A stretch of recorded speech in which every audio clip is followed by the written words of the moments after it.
Hello दोस्तों, हमारे YouTube channel में आपका स्वागत है। आज हम मिडवाइफरी से रिलेटेड क्वेश्चन लेकर आए हैं जो पार्ट 2 है। और भी वीडियोज हमारे चैनल पर पड़े हुए हैं जो आप देख सकते हैं मिडवाइफरी से रिलेटेड। तो हम पहला प्रश्न अपना देख लेते हैं। नॉर्मल फीटस प्रेजेंटेशन क्या होता है? तो पहले जान लेते हैं प्रेजेंटेशन क्या होता है।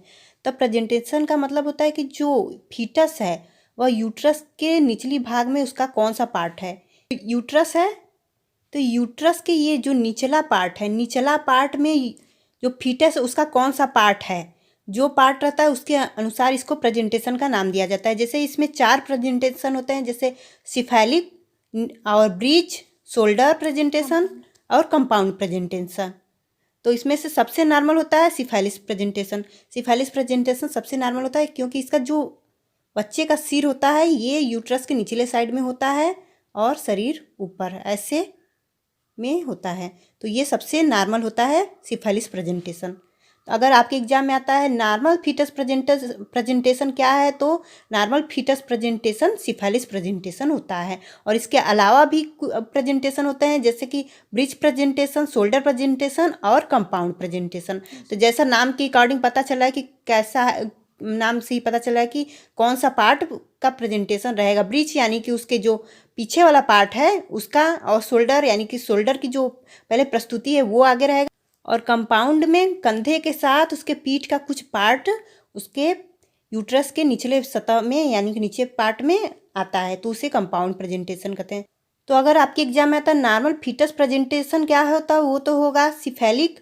और अगर आ गया नॉर्मल फीटस प्रेजेंटिंग पार्ट क्या होगा, तो वो हो जाएगा वर्टेक्स। तो दोनों में अंतर समझिए और सही टिक लगाकर आइएगा। नेक्स्ट क्वेश्चन है नॉर्मल फीटस पोजीशन क्या होता है। तो पहले हम समझ लेते हैं कि फीटस पोजीशन क्या है। फीटस पोजीशन यानी कि फीटस का जो ऑक्सीपिट होता है वो पेल्विक बोन के कौन से भाग में स्थित है। मान लीजिए ये पेल्विक बोन है, इसके बोन के फीटस का जो ऑक्सीपुट होता है बोन के कौन से पार्ट में स्थित है। यहाँ स्थित है, यहाँ स्थित है, यहाँ स्थित है, यहाँ स्थित है, कहाँ पर स्थित है, इसके अकॉर्डिंग इसको नॉर्मल फीटस पोजीशन या फीटस पोजीशन बताएंगे।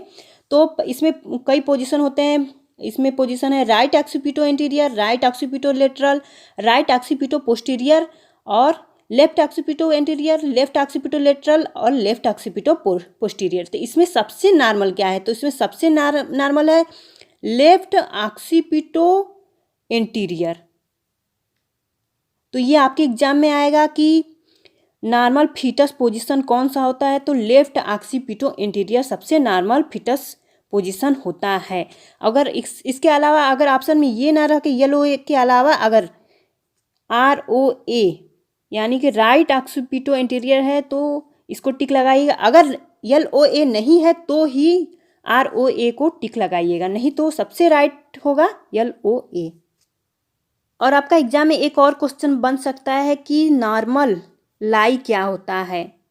नॉर्मल लाई क्या होता है, तो नॉर्मल लाई होगा लॉन्गिट्यूडनल लाई।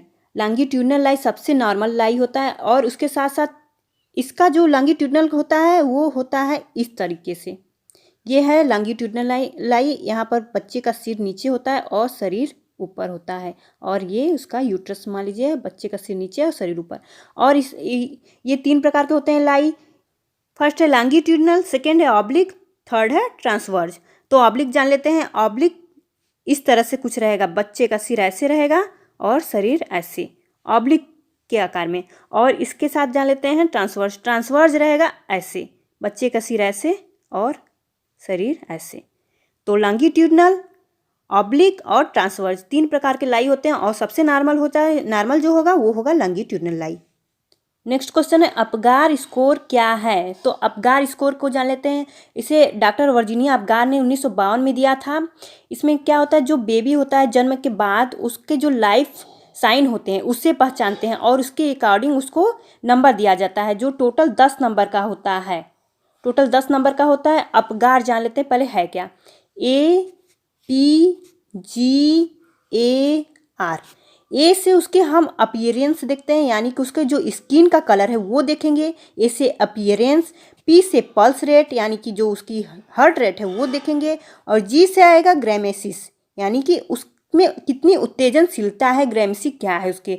और ए से एक्टिविटीज यानी कि उसका मसल जो मोशन है वो देखेंगे, और आर से रेस्पिरेशन रेट यानी कि उसके श्वसन दर देखेंगे। इसके अकॉर्डिंग प्रत्येक पर 2-2 नंबर दिए हुए हैं, 2-2 नंबर है, जो टोटल 10 नंबर का हो रहा है। तो जान लेते हैं इसे कैसे नापते हैं कि इसे 0 नंबर देना है या 1 देना है या 2 देना है। इसमें 3 नंबर दिए जाएंगे, 0, 1 और 2, और इसका सबसे मैक्सिमम नंबर है 2। तो पहले हम पी से जानते हैं, पल्स रेट से जानते हैं इसे कैसे देंगे। अगर बच्चे का पल्स रेट अनुपस्थित है यानी कि अब्सेंट है तो उसे 0 देंगे, और पर मिनट में 100 से कम है, पर मिनट 100 से कम है तो उसे 1 देंगे। अगर सामान्य है यानी कि 100 पर मिनट 100 से अधिक है तो उसे 2 नंबर देंगे। तो इस तरह से हमारा अगर अनुपस्थित है तो 0, अगर 100 से कम है तो 1, और 100 से अधिक है तो 2 नंबर। इसी तरह हम बाकी चीज़ों को भी देख लेते हैं कि अपीयरेंस, उसका त्वचा का कलर क्या है, नीला है या पीला है तो उसे 0 देंगे, या फिर गुलाबी है या फिर हाथ पैर का रंग जो है नीला रंग का है, बाकी शरीर गुलाबी है तो उसे 1 देंगे, और बाकी अगर पूरा शरीर गुलाबी है तो उसे 2 नंबर देंगे। और इसका जो मसल टोन होता है, अगर उसकी जो मसल है वो बिल्कुल ही स्थिर है, बिल्कुल कुछ भी नहीं कर रही है तो उसे 0 देंगे, और उसके हाथ पैर में थोड़ी बहुत जो हलचल है तो उसे 1 देंगे, और बिल्कुल सक्रिय है, उसका मसल बिल्कुल सक्रिय है तो उसे 2 नंबर देंगे।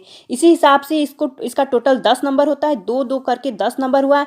तो जानते हैं कैसे देंगे। टोटल स्कोर 10 नंबर, अगर 7 से 10 के बीच में नंबर है, 7 से 10 के बीच में नंबर है तो वो है गुड कंडीशन, और 4 से 6 के बीच में नंबर है तो वो है मीडियम कंडीशन, और सीवियर कंडीशन 0 से 3 के बीच में अगर आता है तो वो होगा सीवियर कंडीशन। इस हिसाब से अबगार स्कोर के हिसाब से ये अनुमान लगाया जाता है कि बच्चे की स्थिति कैसी है, गुड कंडीशन है, मीडियम कंडीशन है, सीवियर कंडीशन है। नेक्स्ट क्वेश्चन है पार्टोग्राफ क्या है।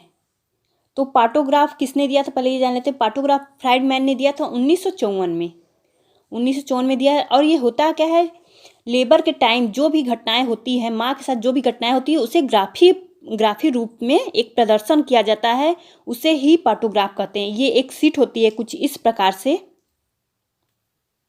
और एक तरफ बीपी, इसमें बीपी और रोगी का नाम क्या है, परिचय क्या है, माँ की नाड़ी की गति क्या है, रक्तचाप क्या है, मेम्ब्रेन की स्थिति क्या है, और सर्विक्स का मेन जो है, सर्विक्स का डायलेशन कितना हो रहा है, फर्स्ट स्टेज में, सेकेंड स्टेज में, थर्ड स्टेज में कितना हो रहा है, उसे दर्शाया जाता है इसी ग्राफ में। तो ये होता है पार्टोग्राफ। हमारा नेक्स्ट क्वेश्चन है प्रसव में ट्रिपल सी क्या होता है। ट्रिपल सी लेबर से पहले ये एक व्यवस्था होती है जो ट्रिपल सी के माध्यम से दर्शाया जाता है। तो सी से हुआ clean hand, clean surface, clean card cutting, इसे ट्रिपल सी के नाम से जाना जाता है। ये लेबर से पहले एक व्यवस्था की जाती है ताकि डिलीवरी जो हो वो सेफ रहे। Clean hand, clean surface, clean cutting, clean card cutting. Next question है क्राउनिंग क्या है।